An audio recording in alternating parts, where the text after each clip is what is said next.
សង្គ្រាមស៊ីវិលដែលបានចាប់ផ្ដើមឡើងតាំងពីដើមទសវត្សរ៍ឆ្នាំ70និងបានបន្តអូសបន្លាយអស់រយៈពេល72ទសវត្សរ៍ក្រោយការដួលរលំនៃរបបកម្ពុជាប្រជាធិបតេយ្យក្នុងឆ្នាំ1979បានបំផ្លិចបំផ្លាញហេដ្ឋារចនាសម្ព័ន្ធនិងធ្វើឲ្យបាត់បង់ធនធានមនុស្សរបស់ប្រទេសកម្ពុជាស្ទើរតែទាំងស្រុង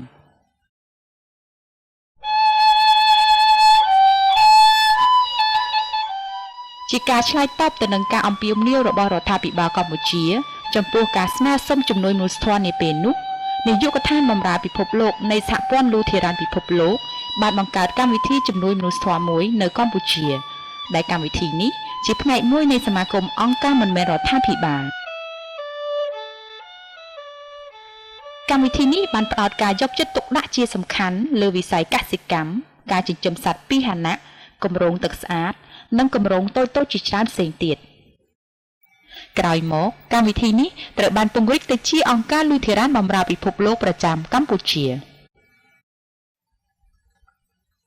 នៅពាក់កណ្ដាលទសវត្សរ៍ឆ្នាំ1990អង្គការលូធេរ៉ានបម្រើពិភពលោកប្រចាំកម្ពុជាបានផ្លាស់ប្ដូរយុទ្ធសាស្ត្ររបស់ខ្លួនពីការផ្ដល់ជំនួយសង្គ្រោះបន្ទាន់មកជាជំនួយផ្នែកអភិវឌ្ឍន៍វិញដោយសារមានទីភ្នាក់ងារអន្តរជាតិជាច្រើនបានវិលត្រឡប់ចូលមកក្នុងប្រទេសកម្ពុជាវិញ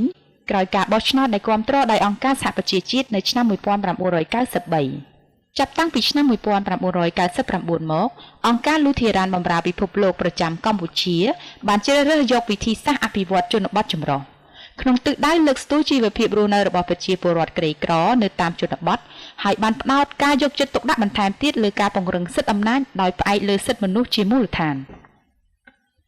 អង្គការលូធេរ៉ានបម្រើពិភពលោកប្រចាំកម្ពុជាធ្វើការងារអភិវឌ្ឍនៅក្នុងខេត្តចំនួន4គឺខេត្តបាត់ដំបងពោធិ៍សាត់កំពង់ឆ្នាំងនិងកំពង់ស្ពឺដែលមានប្រជាជនសរុបប្រមាណជាងកន្លះលាននាក់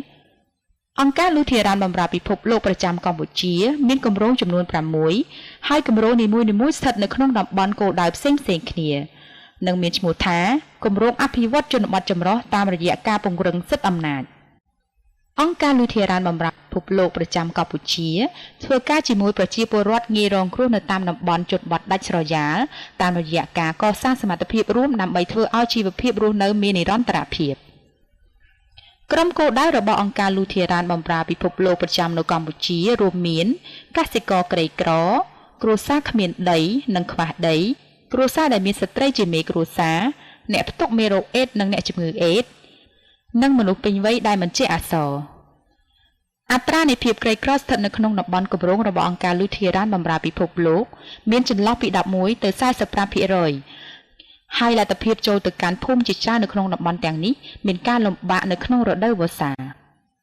អង្គការលូធេរ៉ានបម្រើពិភពលោកប្រចាំកម្ពុជាបំពេញការងារតាមរយៈភាពជាដៃគូនិងការពង្រឹងសិទ្ធិអំណាចលើវិស័យជនបទចម្រុះសំខាន់ៗដូចជា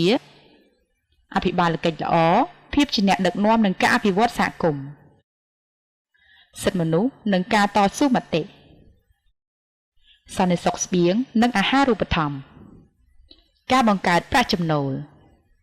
ការបង្កើនលទ្ធភាពទទួលបាននូវការអប់រំថ្នាក់បឋមនិងការអប់រំការប្រព័ន្ធសម្រាប់មនុស្សពេញវ័យសុខភាពបង្ការថែទាំបឋមអ្នកផ្ទុកមេរោគអេដស៍និងជំងឺអេដស៍ទឹកនិងអនាម័យ Gender យុវជនការគ្រប់គ្រងធនធានធម្មជាតិនៅតាមសហគមន៍ការសម្របតាមការប្រែប្រួលអាកាសធាតុនិងការគ្រប់គ្រងគ្រោះភ័យនៃគ្រោះមហន្តរាយសកម្មភាពមនុស្សធម៌តាមរយៈការដោះមីនអស់រយៈពេលជាង30ឆ្នាំកន្លងមកក្រៅពីការគាំទ្រដល់ក្រុមគោលដៅរបស់ខ្លួនដើម្បីធ្វើឲ្យប្រសើរឡើងដល់ជីវភាពរស់នៅរបស់ពួកគេអង្គការលូធេរ៉ានបម្រើពិភពលោកប្រចាំកម្ពុជាក៏បានផ្ដោតការយកចិត្តទុកដាក់យ៉ាងខ្លាំងផងដែរលើការពង្រឹងសិទ្ធិអំណាចដល់បុគ្គលិកកម្ពុជារបស់ខ្លួនដោយមើលឃើញថាសមត្ថភាពរបស់បុគ្គលិកមុខងារនិងប្រព័ន្ធគ្រប់គ្រងទាំងអស់ព្រមទាំងសមត្ថភាពជាអ្នកដឹកនាំកាន់តែមានភាពរីកចម្រើនប្រសើរឡើងជាបន្តបន្ទាប់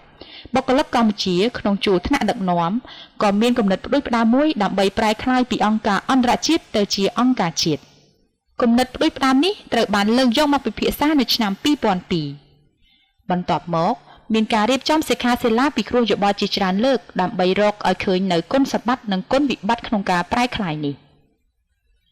ផែនការយុទ្ធសាស្ត្រជាតិតូបនីយកម្ម ត្រូវបានបង្កើតឡើងនិងអនុម័តដោយគណៈគ្រប់គ្រងនៅឆ្នាំ2005ផែនការនេះមានគោលបំណងដើម្បីសម្របសម្រួលការពង្រឹងសិទ្ធិអំណាចដល់អង្គការមិនមែនរដ្ឋាភិបាលជាតិដែលបានប្រែក្លាយពីអង្គការអន្តរជាតិដើម្បីចូលរួមចំណែកឲ្យកាន់តែប្រសើរឡើងក្នុងការងារពង្រឹងសិទ្ធិអំណាចដល់ប្រជាពលរដ្ឋកម្ពុជា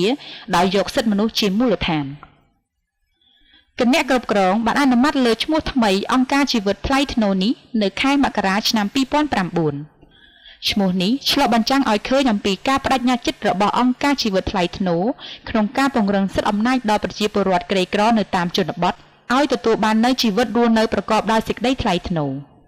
អង្គការជីវិតថ្លៃថ្នូរនឹងបន្តបេសកកម្មរបស់អង្គការលូធេរ៉ានបម្រើពិភពលោកប្រចាំកម្ពុជាដើម្បីលើកកម្ពស់សិទ្ធិជនក្រីក្រនិងជនរងគ្រោះ